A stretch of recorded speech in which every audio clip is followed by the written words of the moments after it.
Welcome to another video tutorial on Visual C Sharp. Last time in the video we created a Hello World application where we had a form with a button, and when the user clicked that button we popped up a message box in a separate window that said Hello World. This time we're going to do something a little different. We're going to make that button display the message Hello World directly on the form inside of another control, which will be a label control. So let's see how that would look. When you first start Visual Studio, this is what it should look like. Again, if your screen doesn't look like this, you can come up to the Window menu and reset the window layout. Click Yes, and that should reset everything. And then you'll come over here on the left-hand margin and click on Toolbox, and in the yellow header, click on the push pin that will lock that toolbox in place. And now we're ready to get going.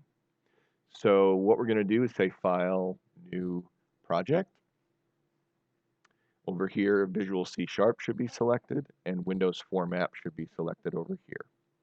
Down at the bottom, we have to name our application. We'll call this one Hello Label, and click OK. When the form comes up,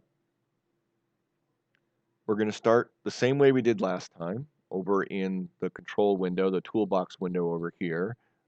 If yours doesn't look like this, again, you probably have it collapsed. So you'll want to find the entry that says Common Controls and expand it. And we're going to drag Button and put it right on our form. Over on the right-hand side under Properties, we're going to change that, and the text of the button will just say Hello.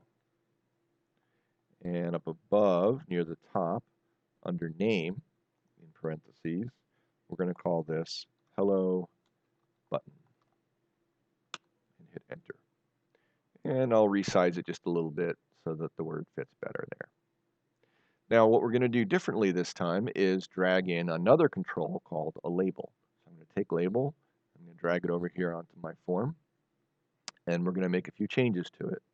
So first let's name it, and we'll call it message label.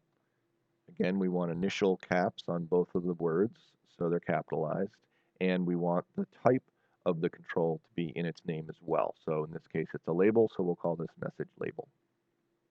We're going to change a few more properties.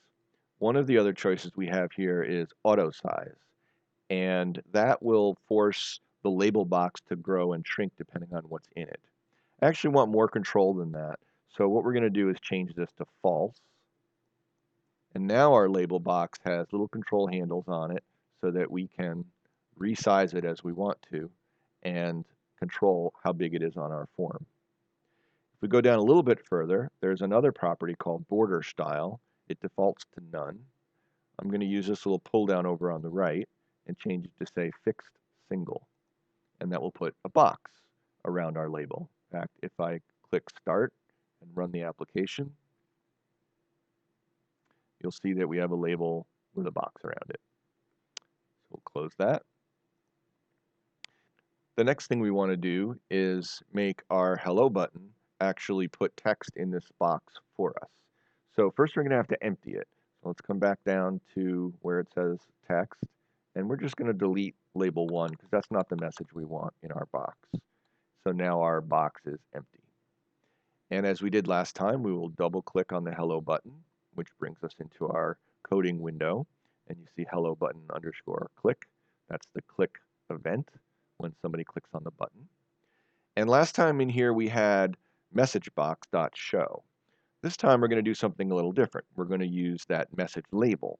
So we're going to start by typing message label, and you see that it automatically pops up. I'll just click on that, double click it. And we want to change the text property of that label. So just a minute ago we deleted all the text in that label. We're going to reset it using our code, using statements in C#. So the way you do that is, since it's the text property, we just say dot text. And again, I'll double click on this choice right here. It capitalizes it properly. And we want to assign it to a new value. So we're going to say equals, and in quotes, we're going to say hello world. And then, of course, a semicolon at the end of the statement. And now if I run the program, I hit start. Here's my window. If I click hello, it says hello world in the text box. Now I'd like to change the formatting a little bit here and move this so that it's always in the center of the box. So let's close the window. Go back to our form designer, which up here is the second tab. Click on the control for the label. And there's an option here called text align. And if I click on this little pull down over on the right, I see a box that shows me different areas on the text box that the text could appear in. And right now it's in the upper left-hand corner. I want it to be in the middle.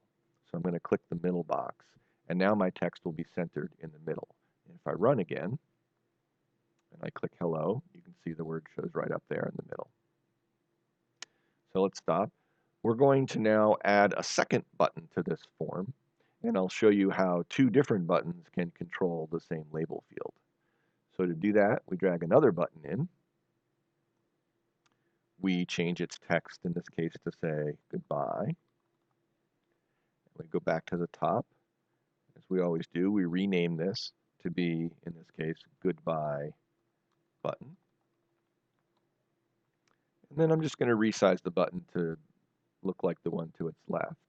Now notice when I drag things around on this form, these little guidelines show up. They tell us that this is now aligned properly with the right-hand side of the text box, and it's aligned properly vertically with the text in the box to the left, in the button to the left. So now we have hello and goodbye. So let's go back and double-click on the goodbye button, and now we have a new event that we can handle. So up here is hello button click, down here is goodbye button click.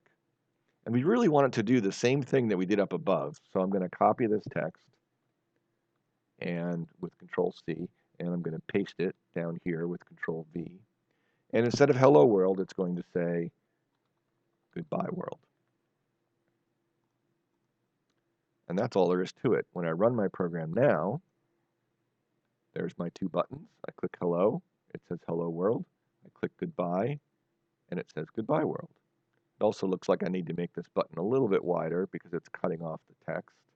So let's fix that. I go to my form designer. Let's make this box a little bit bigger. There we go. Run the program again. Hello.